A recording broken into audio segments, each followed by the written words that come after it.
Welcome back. ഇന്നത്തെ recipe നമ്മുടെ സ്വന്തം നീർദോശ. അപ്പോൾ ഈ നീർദോശ എന്ന് വെച്ച് കഴിഞ്ഞാൽ നമ്മുടെ കാസർഗോഡ് ഭാഗത്ത് ഇതിന് നമ്മൾ ദോശ എന്ന് മാത്രമേ പറയാറുള്ളൂ. കാരണം നമ്മൾ ബ്രേക്ക്ഫാസ്റ്റിന് സാധാരണ നമ്മൾ ഉണ്ടാക്കുന്ന ഒരു ഐറ്റമാണിത്. അപ്പോൾ ദോശ എന്ന് മാത്രമേ പറയാറുള്ളൂ, നീർദോശ എന്ന് പറയാറില്ല. പിന്നെ കർണാടക ഭാഗത്ത് ചെന്ന് കഴിഞ്ഞാൽ ഇതിന് നീർദോശ എന്നാണ് നമ്മൾ പറയാറുള്ളത്. അപ്പോൾ ഇതിന് തലേദിവസമൊന്നും അരച്ച് വെക്കാതെ നമുക്ക് പെട്ടെന്ന് റെഡിയാക്കാൻ പറ്റിയ ഒരു ദോശയാണിത്. ഇതെങ്ങനെ ഉണ്ടാക്കുന്നതെന്ന് നമുക്ക് നോക്കാം. അപ്പോൾ ആദ്യമായിട്ട് വേണ്ടത് നമുക്ക് പച്ചരി. അപ്പോൾ പച്ചരി ഇപ്പോൾ രാവിലെയാണ് നമ്മൾ ബ്രേക്ക്ഫാസ്റ്റിന് ഉണ്ടാക്കുന്നതെങ്കിൽ ഈ ദോശ നമുക്ക് രാത്രി തന്നെ ഇത് വെള്ളത്തിലിട്ട് കുതിർത്ത് വയ്ക്കുക. അപ്പോൾ അങ്ങനെ കുതിർത്ത് വെച്ച പച്ചരി ഞാൻ നന്നായി കഴുകിയെടുത്തതാണിത്. ഇനി ഇത് നമുക്ക് നന്നായിട്ട് അരച്ചെടുക്കണം. അപ്പോൾ നമുക്കതിനായിട്ട് വേണ്ടത് തേങ്ങ. അപ്പോൾ ഞാൻ എടുത്തിരിക്കുന്നത് 2 കപ്പ് പച്ചരിക്ക് 1 കപ്പ് ഫ്രഷ് കോക്കനട്ട്. ഇത് നമുക്ക് മിക്സിയുടെ വലിയ ജാറിലിട്ട് നന്നായിട്ട് അരച്ചെടുക്കണം.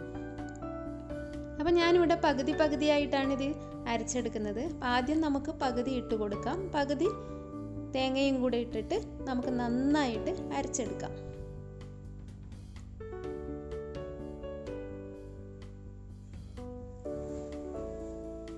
അപ്പോൾ നമ്മൾ അരച്ചെടുക്കുന്ന സമയത്ത് ആദ്യം തന്നെ കുറേ വെള്ളം ചേർക്കരുത്. ഞാനിപ്പോൾ ഒരു 1/2 ഗ്ലാസ് വെള്ളമേ ചേർത്തിട്ടുള്ളൂ. കാരണം ആദ്യം കുറേ വെള്ളം ചേർത്ത് നിങ്ങൾ അരച്ചു കഴിഞ്ഞാൽ ഇത് അത്ര സ്മൂത്തായി കിട്ടില്ല. ഇപ്പം ഞാൻ ആദ്യത്തെ ഭാഗം അരച്ചെടുത്തിട്ടുണ്ട്. നല്ല സ്മൂത്തായിട്ട് വേണം നമുക്ക് ഈ ബാറ്റർ കിട്ടാൻ, ഒരു തരി പോലും ഉണ്ടാകാൻ പാടില്ല. അപ്പോൾ നമുക്ക് രണ്ടാമത്തേതും കൂടെ അരച്ചെടുത്തിട്ട് ഇതിലേക്ക് ഒഴിക്കാം. നമുക്ക് ഈ മിക്സിയിലേക്ക് കുറച്ചും കൂടെ വെള്ളം ഒഴിച്ചിട്ട് അതൊന്ന് കലക്കി എടുത്തിട്ട് ഇതിലേക്ക് തന്നെ ഒഴിക്കാം. നമുക്ക് ഇനിയും ഇതിലേക്ക് വെള്ളം കൂടുതൽ ചേർക്കേണ്ട ആവശ്യമുണ്ട്. ഇത്രയും വെള്ളം പോരാ, ഇത് നല്ല ലൂസായിട്ടുള്ള ഒരു ബാറ്ററാണ് റെഡിയാക്കേണ്ടത്. അപ്പം നമ്മൾ ഉപ്പ് ചേർത്തിട്ടില്ല, അതുകൊണ്ട് ആവശ്യത്തിന് ഉപ്പും കൂടെ ചേർത്തിട്ട് നമുക്കിതൊന്ന് മിക്സ് ചെയ്യാം. ഇപ്പോൾ ഈ ഒരു തിക്കിലല്ല നമുക്ക് വേണ്ടത്. സാധാരണ നമ്മൾ ഉണ്ടാക്കുന്ന ദോശ നല്ല തിക്ക് ബാറ്റർ ആയിരിക്കും, പക്ഷെ നമുക്ക് ഈ ബാറ്റർ നല്ല ലൂസായിട്ട് കിട്ടണം. അപ്പോൾ അതിനായിട്ട് ഞാൻ 1 ഗ്ലാസ് വെള്ളം കൂടെ ഒഴിച്ചു കൊടുത്തു. കണ്ട, ഇതിപ്പോൾ നല്ല ലൂസായിട്ടുണ്ട്. വെള്ളം നമുക്ക് രണ്ടാമതും ചേർക്കാവുന്നതാണ് നോക്കിയിട്ട്.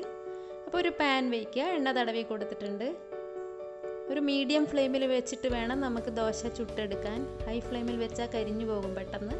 ഇത് കണ്ട, അപ്പോൾ ഇത് ലൂസായതുകൊണ്ട് ഇത് ഇതുപോലെ ഒഴിച്ചു കൊടുത്ത് ഒന്ന് ചുറ്റിച്ച് കഴിഞ്ഞാൽ നമ്മുടെ ദോശ നല്ല റെഡിയായി കിട്ടും. പിന്നെ ഇത് തിരിച്ചിടേണ്ട ആവശ്യമൊന്നുമില്ല. മറ്റേ ദോശ ചുടുന്ന പോലെ പെട്ടെന്ന് നമുക്ക് ഇതിൻ്റെ സൈഡായി കഴിഞ്ഞാൽ ഇത് എടുക്കാം. കണ്ട, അപ്പോൾ ഇതാണ് ദോശ. ശരിക്കും ഇങ്ങനെ ഒരു ഹോള് പോലെ ഉണ്ടാകും. ഇത് നമുക്ക് ഇങ്ങനെ മടക്കി വെച്ചിട്ടോ എങ്ങനെ വേണമെങ്കിലും നമുക്ക് കഴിക്കാവുന്നതാണ്. അപ്പോൾ ശരിക്കും ഇതുപോലെ നമ്മൾ ഈ ദോശ നീർദോശ ഉണ്ടാക്കിയെടുക്കുന്ന പാൻ ഇതല്ല. ഇത് ഞാനിവിടെ ഉപയോഗിച്ചിരിക്കുന്നത് നോൺ സ്റ്റിക്കിൻ്റെ പാനാണ്. ശരിക്കും നാട്ടിൽ നല്ല ഇരുമ്പിൻ്റെ ചട്ടിയാണ് ഈ ദോശയ്ക്ക് യൂസ് ചെയ്യുന്നത്. പക്ഷെ എൻ്റെ ഇവിടെയുള്ള ചട്ടി കുറച്ച് പ്രശ്നമായിട്ടുണ്ട്. നാട്ടിലാണെങ്കിൽ നമ്മൾ മറ്റേ ഇരുമ്പിൻ്റെ ചട്ടി, നല്ല ചട്ടിയിലാണ് ദോശ ഉണ്ടാക്കുന്നത്. അതിലാകുമ്പോൾ നല്ല പെർഫെക്റ്റ് ആയിട്ട് നമുക്ക് കിട്ടും. അപ്പോൾ ഞാൻ ഈ ദോശ ഇതുപോലെ 3 4 മടക്കിയിട്ടൊക്കെ നമുക്ക് പ്ലേറ്റിലേക്ക് വയ്ക്കാവുന്നതാണ്.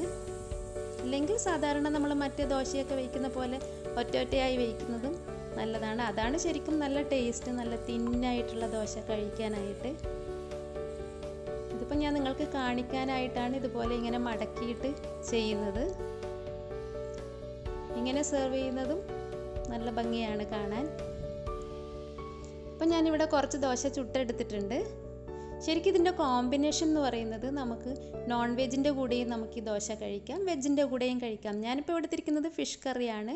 അപ്പോൾ ഫിഷ് കറി ഉണ്ടാക്കുന്ന രീതി ഞാൻ ഇതിനു മുമ്പ് കാണിച്ചിരുന്നു. റെസിപ്പി ലിങ്ക് ഞാൻ ഷെയർ ചെയ്യാം. അല്ലെങ്കിൽ നമുക്ക് ഉള്ളിച്ചമ്മന്തിയുടെ കൂടെയോ, വെജിറ്റേറിയൻ ആണെങ്കിൽ കടലക്കറി, ഇതൊക്കെ നമുക്ക് യൂസ് ചെയ്യാവുന്നതാണ്. നല്ല ടേസ്റ്റി ആയിട്ടുള്ള ഭയങ്കര സോഫ്റ്റ് ആയിട്ടുള്ള ദോശയാണിത്.